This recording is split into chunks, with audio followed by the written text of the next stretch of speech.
اور آپ نے فرمایا ویل للعرب من شر قد اقترب، عربوں کے لیے ہلاکت ہے، عربوں کے لیے بربادی ہے اس شر سے جو قریب آ چکی ہے۔ اور آج جس طرح انہوں نے ان کی تہذیب کو اختیار کر لیا ہے، دبئی جا کر دیکھیے، بدترین مغربی معاشرہ جو ہے وہ دبئی کے اندر ہم نے قائم کر کے دکھا دیا۔ اب سعودی عرب اس راستے پر بڑھ رہا ہے۔ اب نوٹ کر لیجئے، یہ کتابیں اگر آپ پڑھنا چاہیں تو کتاب الملاحم میں پڑھیے، بدترین عذاب عربوں پر آیا کھڑا ہے، سروں پر تنا ہوا ہے، بدترین۔ ایسی جنگ ہونی ہے الملحمۃ العظمیٰ، جس کو کہ میں بھی آپ کے گواہی پیش کر دوں گا، جسے کہا گیا ہے دی لاسٹ کروسیڈ۔ بش نے بھی کروسیڈ کا لفظ بول دیا تھا، پھر واپس لیا اس نے۔ نکل جاتی ہے جس کے منہ سے سچی بات مستی میں، فقیہ مصلحت بین سے اور ہندے بادہ خار اچھا، کروسیڈ کہہ کر پھر واپس لیا۔ یہ کروسیڈ، اس کے اوپر جس قدر نقصان ہونا ہے عربوں کا، گریٹر اسرائیل بنے گا، یہ عراق، شام، اردن، سعودی عرب کا کچھ شمالی علاقہ، ترکی کا جنوبی علاقہ، مصر کا صحرائے سینا، اور اس کے ساتھ ہی جو بہترین اس کا زرخیز ترین علاقہ ڈیلٹا آف نائل، یہ سب یہودیوں کے قبضے میں جائے گا۔ اس کو حدیث میں کہا گیا الملحمۃ العظمیٰ۔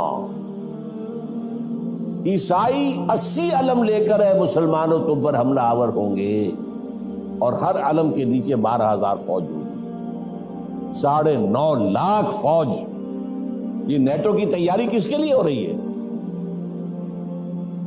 جب USSR کا خاتمہ ہوا تو پوچھا گیا تھا نیٹو چیف سے، اب کس لیے؟ تمہارا وہ دشمن تو ختم ہو گیا، اب ہمیں اسلامک فنڈامنٹلزم سے نمٹنا ہے۔ وہ جانتے ہیں خطرہ یہی ہے، اب اسلام ابھر سکتا ہے، مسلمانوں کے سینوں کے اندر وہ آگ ہے، اوپر خاکستر آ گیا ہے، تمہیں اٹھانا بیٹھنا، یہ اندر تو انگارہ ہے، اوپر سے راکھ ہے، اسے دھوکہ نہ کھا جانا ان کے دلوں کے اندر۔ اور بش نے کہا تھا مسلمان چاہتے ہیں کہ ہسپانیہ سے لے کر انڈونیشیا تک نظام خلافت قائم کریں، اور میں حیران ہوا تھا کہ اس کم وقت کو ہسپانیہ کا خیال کیسے آ گیا؟ ہمیں تو کبھی آتا ہی نہیں، اب ہم تو بھول گئے، وہ تو 500 برس پرانی بات ہے جبکہ وہاں سے ہمیں نکال دیا گیا تھا۔ اگرچہ اقبال نے کہا تھا ہے ارض فلسطین پہ یہودی کا اگر حق، ہسپانیہ پر حق نہیں کیوں اہل عرب کا؟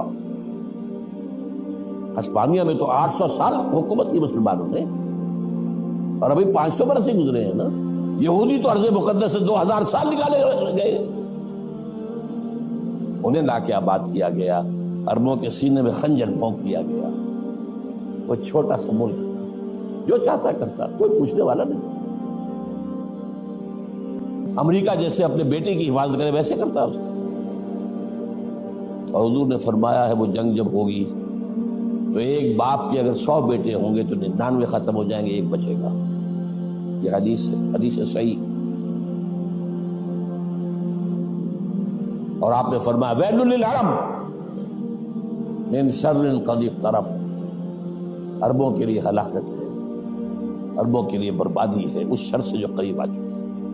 اور آج جس طرح انہوں نے ان کی تہذیب کو اختیار کر لیا ہے، دبئی جا کر دیکھیے، بدترین مغربی معاشرہ جو ہے وہ دبئی کے اندر ہم نے قائم کر کے دکھا دیا۔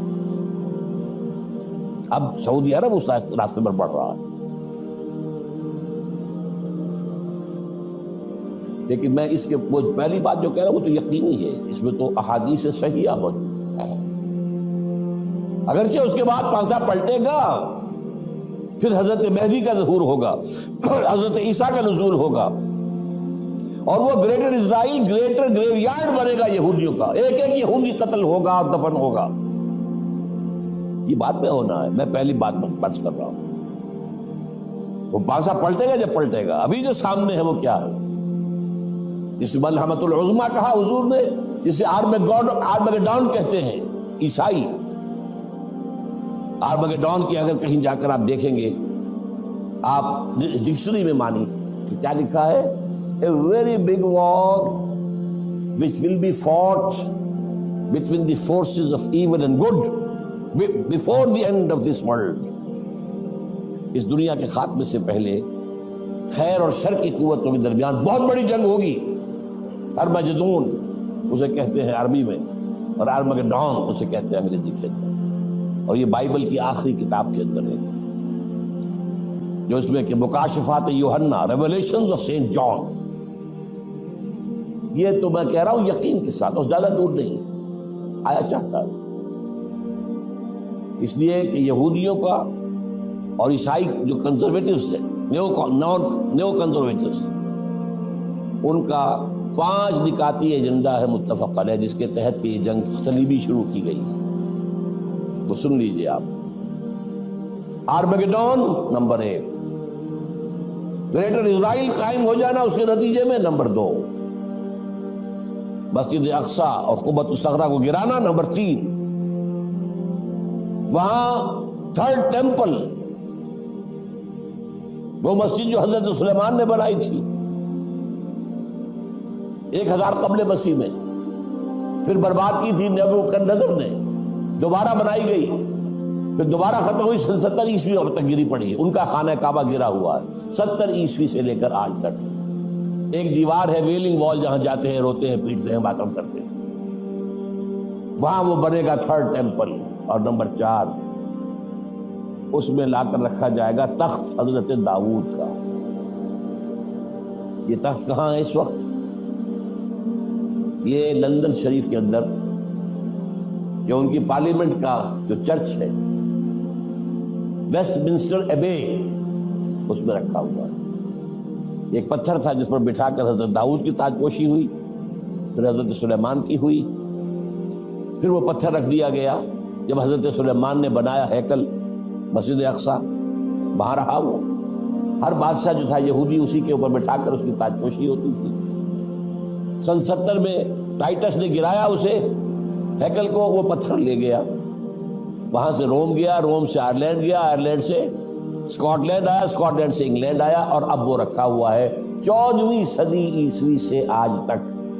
وہ ویسٹ منسٹر ایبے میں رکھا ہوا، ایک کرسی کی سیٹ میں اسے بنا دیا گیا ہے تخت کی شکل. اب انگریزوں میں کوئی ملکہ ہو، کوئی بادشاہ ہو جس کی بھی تاج پوشی ہونی اس میں ہو، یہ لا کر رکھا جائے گا 3rd ٹیمپل میں. اور اس پر یہودیوں کے خیال کے مطابق ان کا مسیحا آئے گا جو مسیح دجال ہوگا. عیسائیوں کے خیال کے مطابق حضرت عیسیٰ آئیں گے، وہ ہمارا بھی خیال ہے حضرت عیسیٰ آئیں گے علیہ السلام.